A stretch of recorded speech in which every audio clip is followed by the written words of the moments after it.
Mejor ser lo que se es. Decir eso que quema la lengua y el estómago. Siempre habrá quien entienda este lenguaje que del fondo viene, como del fondo brotan el semen, la leche, las espigas.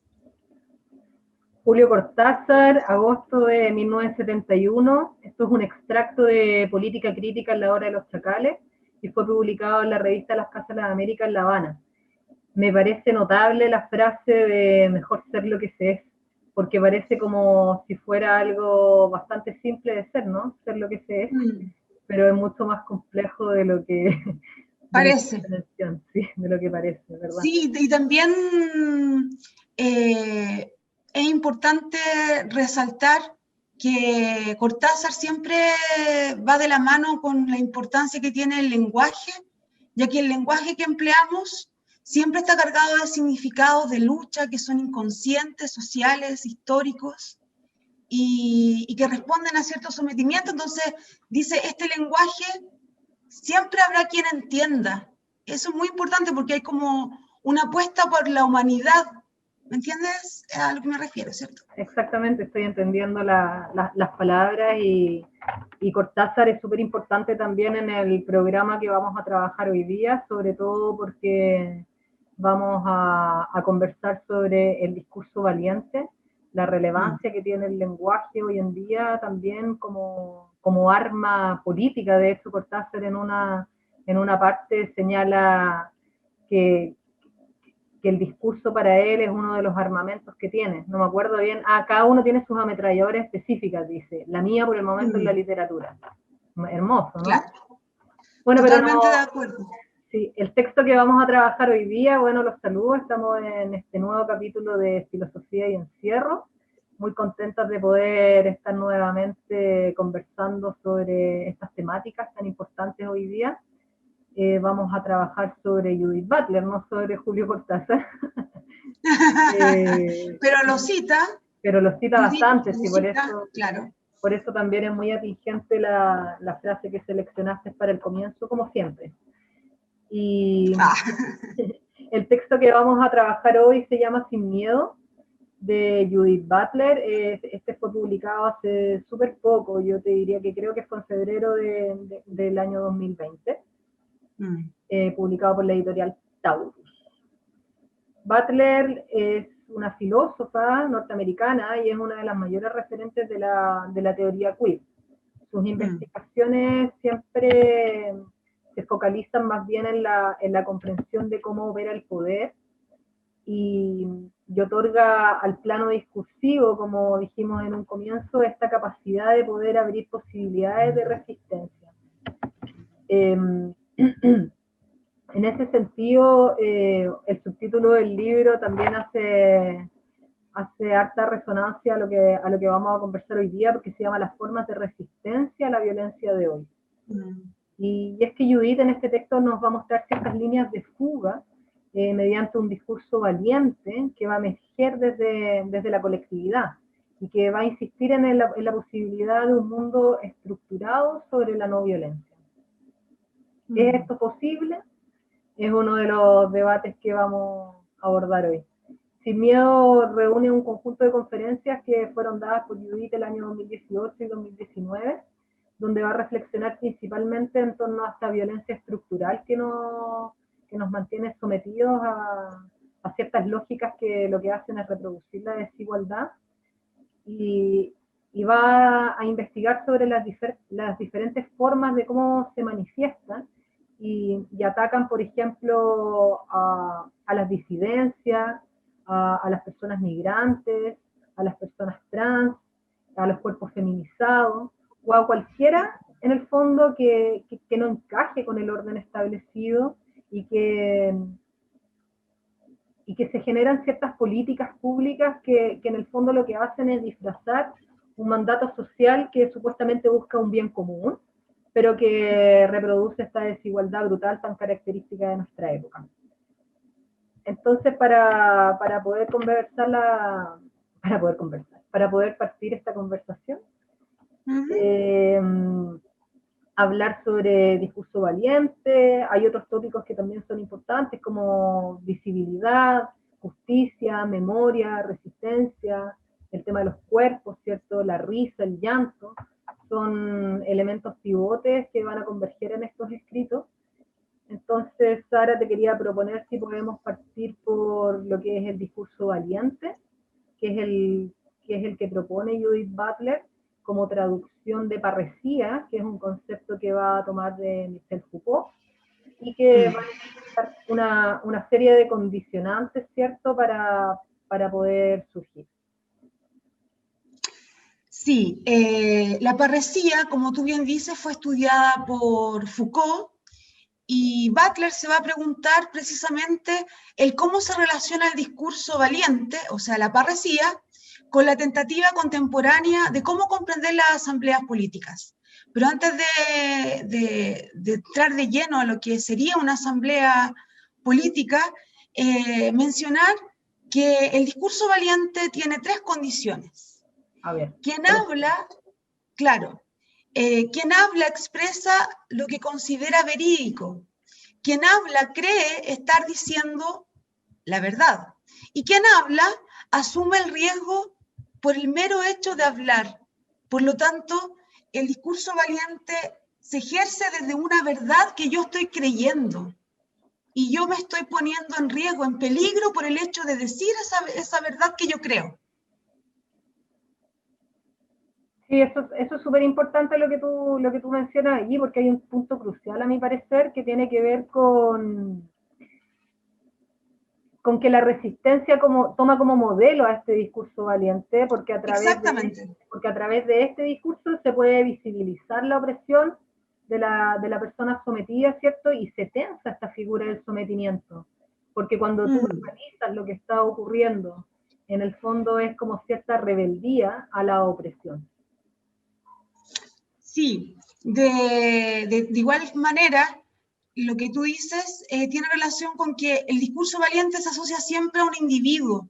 En cambio, lo que quiere hacer Butler es, si acaso, esta expresión colectiva de la asamblea, que por asamblea podemos entender no solo las sesiones parlamentarias, sino las formas espontáneas e informales de una reunión con potencial democrático. Esto lo hemos vivido aquí en Chile luego de la revuelta social. Se hicieron muchas asambleas en los territorios, ¿cierto?, en los barrios, en las poblaciones, y en ese sentido, ella dice como que si podemos leer el discurso valiente desde la colectividad. Eso es bien interesante porque, claro, la expresión colectiva pensada como discurso valiente sería importante también porque cuando lo extrapolamos solamente a un individuo es como más simple comprenderlo, pero ¿cómo podría haber un discurso valiente que se consensue, o sea, que en el fondo llegara a un acuerdo de poder erigir un discurso que sea valiente y que cumpla con estas condicionantes que tú mencionaste en un comienzo? Que en el fondo esté implicada la verdad, ¿cuál era lo otro que dijiste? Que asuma el riesgo en el mero acto. El riesgo. ¿Cierto? Sí. ¿Cómo se da esto en un acto colectivo y también cómo cambia de territorio el tema de lo que estamos entendiendo por poder aquí? Porque también habría un acto en esa, o sea, un acto de poder en esa valentía y una disminución del sometimiento. Está interesante la figura que trabaja Butler en ese primer capítulo, que es de una conferencia del año 2018. Claro, de hecho, como ejemplo, ella pone el filósofo que se dirige al tirano y le dice, por ejemplo, que su régimen es desagradable, molesto y por lo tanto incompatible con la injusticia. El tirano puede enfadarse, ¿cierto?, castigarlo, exiliarlo, matarlo incluso, y obviamente que se me viene a la mente el caso de Sócrates, ¿cierto?, en el diálogo platónico El Critón, donde podemos ver la apología de Sócrates, ¿cierto?, y cómo él, en el fondo, pone su vida por las leyes de la polis, y sabemos que fue acusado, ¿cierto?, por el hecho de pervertir a los jóvenes con su verdad, ¿cierto?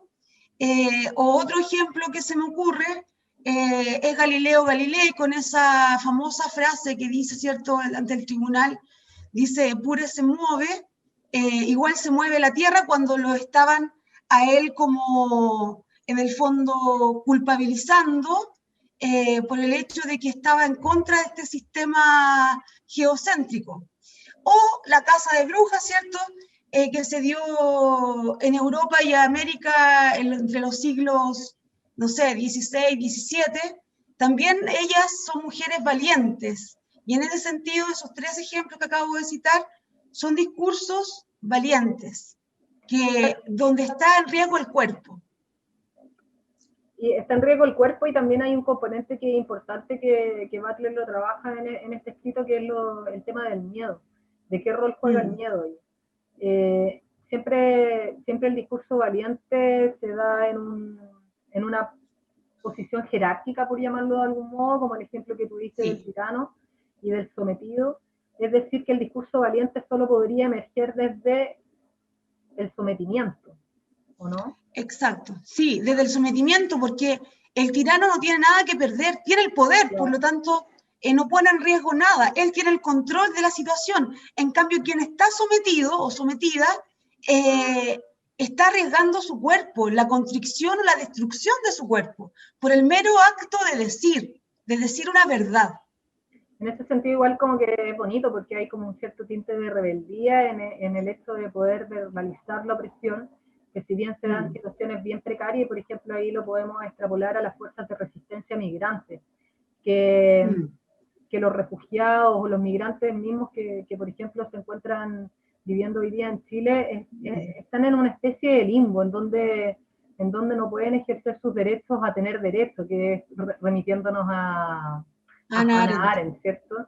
En el sentido de que, por ejemplo, hoy día un migrante, todas las trabas que tienen al llegar al país, el hecho de poder emprender algún negocio, por ejemplo, no tienen RUT, toda la violencia latente también existente que aflora en términos de prejuicios existentes por parte de la ciudadanía, ¿cierto? Cuando los migrantes son mal vistos porque creen que les vienen a quitar el trabajo, por ejemplo, o también si no solamente lo pensamos en la población migrante, sino también a los cuerpos feminizados, a las personas trans que viven la violencia cotidiana. En Chile todavía, por ejemplo, ayer veíamos las noticias que todavía no pueden retirar el 10% de la AFP, aunque ya salió la ley del cambio de nombre registral, y aún así todavía tienen que vivir este tipo de discriminaciones.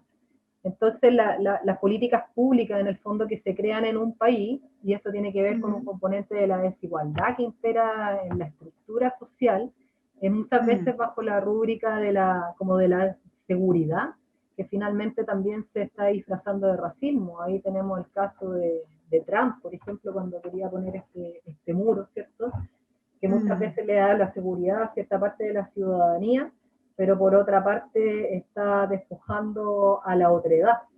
Y en ese sentido me acordé de otro capítulo que hicimos, Filosofía y Encierro, con Lembe, cuando habla de la necropolítica, de este hacer morir. Y también... Sí. Adelante. Sí, no, quería retomar igual lo importante que dijiste tú sobre el miedo. Si acaso la resistencia en sí misma toma el modelo del discurso valiente, y si la valentía es realmente sobreponerse al miedo, o si acaso no es contradictorio hablar con miedo, o sea, ser como valiente y miedoso a la vez.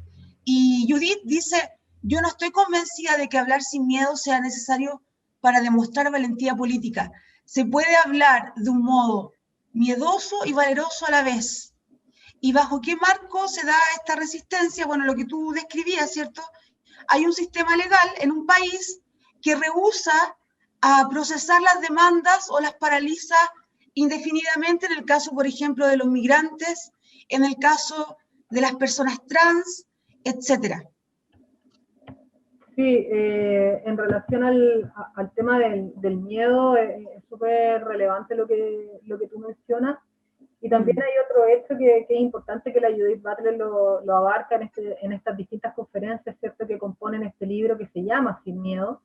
Y también me acordé del comienzo de la frase que tú seleccionaste de Julio Cortázar, en el fondo es ser lo que se es, cuando yo te digo que es súper complejo ser lo que se es, porque hay un componente del miedo que está operando siempre en los discursos, pero en el momento en que tú eres capaz de verbalizarlo y en el fondo de soltarte y de jugar también con el lenguaje y demostrar muchas veces las cosas que uno vive, los distintos cotidianos de los que padece, por llamarlo de algún modo, es muy importante porque muchas veces las cosas se dan por hechas, como que el otro va a saber o la otra persona va a saber lo que está en la cabeza de la otra. Por ejemplo, hay un tema que es súper relevante, que ahí me amarro de lo que empecé a decir en un comienzo, que tiene que ver con la interdependencia.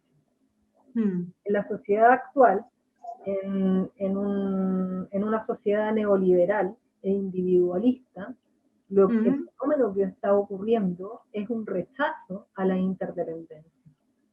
Es decir, es como si no tomáramos en cuenta que todos los fenómenos están relacionados unos con otros y que en el momento de ejercer, por ejemplo, la violencia hacia los migrantes o la violencia de género, cuando tú empiezas a categorizar a las personas de un modo como que unas importan más o menos que otras, Judith Butler habla, ¿cierto?, de las vidas no llorables. En ese sentido, cuando una persona como se deshumaniza y se objetualiza y se cosifica, ahí está operando la violencia de modo estructural y hay que estar súper atenta, ya sea en términos más extremos, ¿cierto?, que tiene que ver, por ejemplo, con los femicidios o con los asesinatos o ya con formas de violencia más extremas, pero también con las sutilezas que vivimos día a día. Sí, es muy sugerente todo lo que han mencionado. Me gustaría agregar también que para Judith Butler también cita a Agamben con esto de la nuda vida. La nuda vida, recordemos que es el mero hecho de vivir, pero vivir sin ningún tipo de derechos.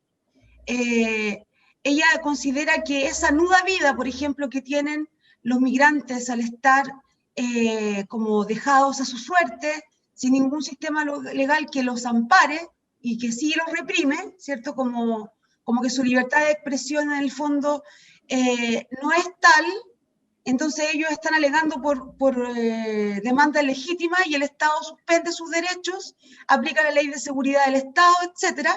Bueno, en esa nuda vida, ella lo toma como una forma de actividad política, es decir, se amplían los límites de la democracia, que también hemos visto en este lindo programa, ¿cierto? Sí. En torno a que la igualdad, la justicia, etcétera, son conceptos fundamentales a la hora de hablar de derechos. Y también lo habías mencionado tú, el derecho a tener derechos, independiente de nuestra raza, de nuestro género, de nuestro sexo, de dónde nacimos, de qué idioma hablamos, etcétera. O sea, hay una dignidad que está puesta en juego y yo creo que, claro, el enfoque que Butler subyace, además de la hipótesis con respecto a que la violencia es sistemática, sistémica y está dada por un enfoque de derechos humanos, que es como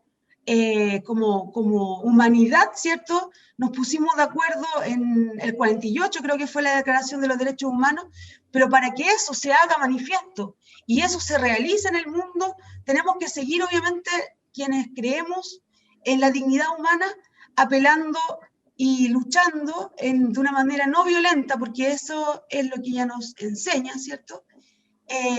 Por una vida vivible, por una vida digna, despojada de violencia. Y para ella, ¿qué es lo que es una vida vivible?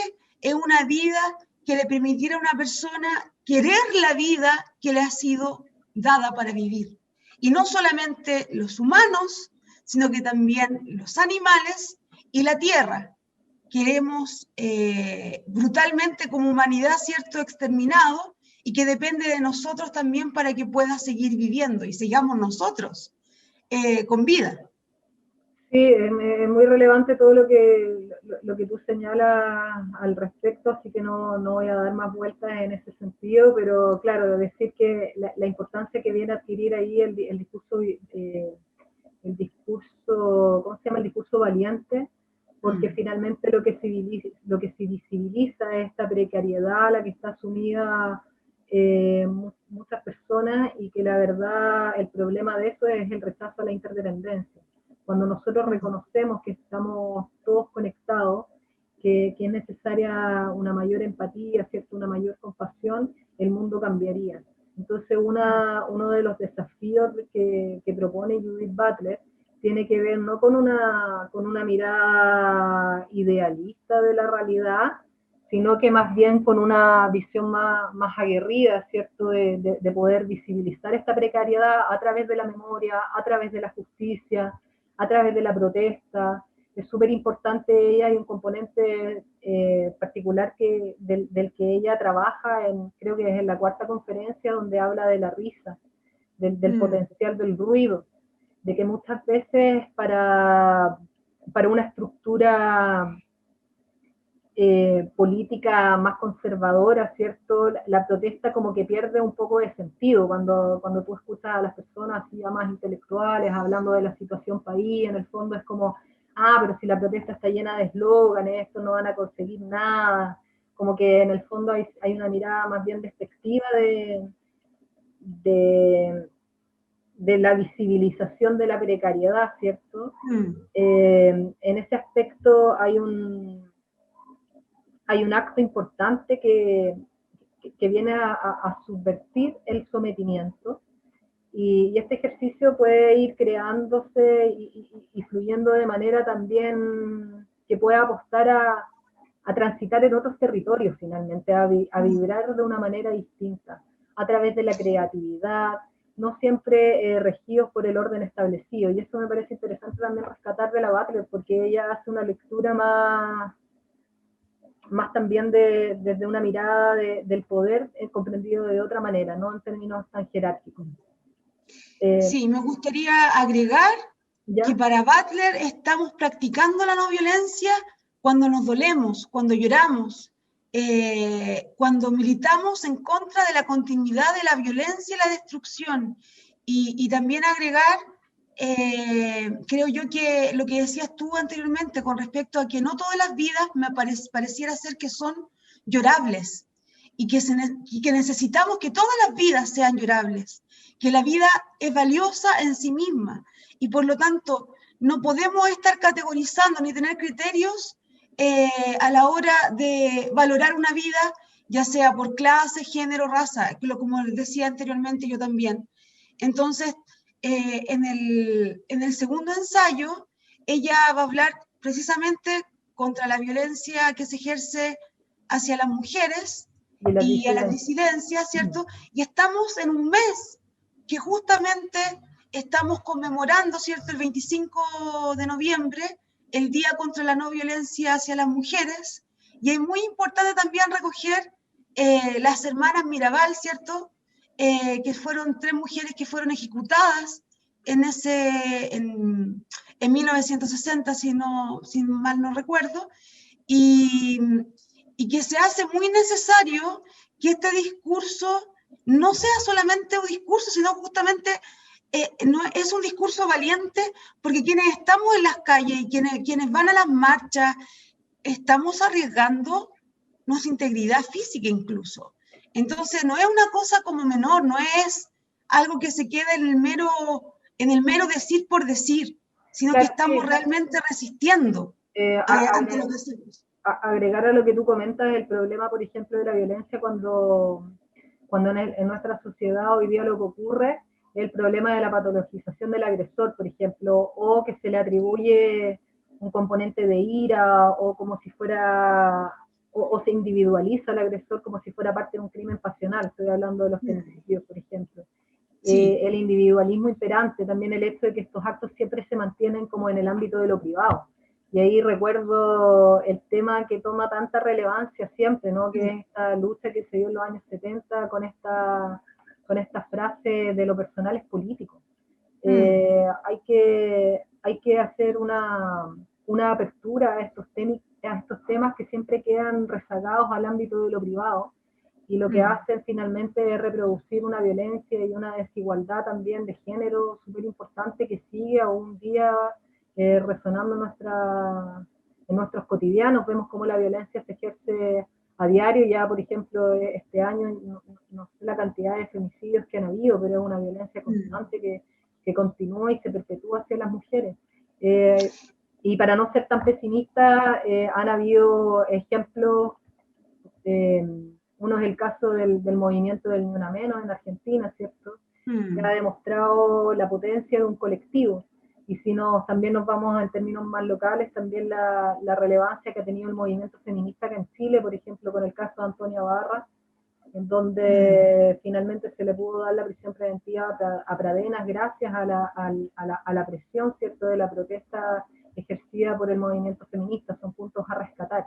En el fondo, el discurso valiente tiene efectos también en la práctica, y es importante de poder persistir en un discurso de la no violencia, que no tiene que ver con un pacifismo hippie, ¿cierto? Sino que tiene que ver con todos estos componentes que hemos conversado en este programa de filosofía y encierro. Sí, me gustaría agregar a lo que estás diciendo que Butler dice que en los últimos años 2.500 personas trans han sido asesinadas en el mundo, y que existe una clase, digámoslo así entre comillas, que es asesinable.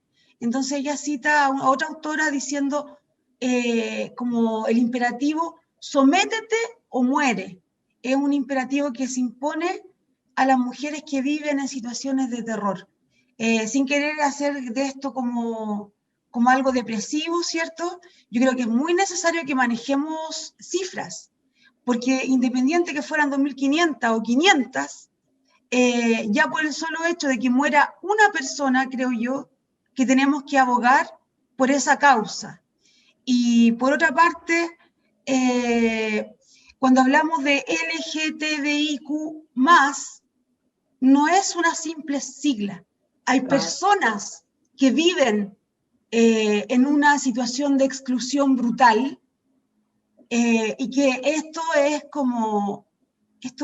muy importante de poder conocer, y de alguna manera creo yo que por eso también es importante que haya una ley sexual, de educación sexual integral, por ejemplo, que también se vio truncada en el Congreso hace poco. Sí, eso es súper importante lo que menciona, y bueno, para ya ir cerrando, claro, vivimos en una sociedad en donde hay un componente de destrucción que a veces empapa a toda la sociedad, pero lo que Butler señala allí es que si bien este componente de destrucción, que es de lo que habla Freud en El malestar en la cultura, Einstein también, ¿cierto? Quizás no es algo que podamos erradicar de manera, digamos, total, pero tampoco puede transformarse en un discurso totalizante.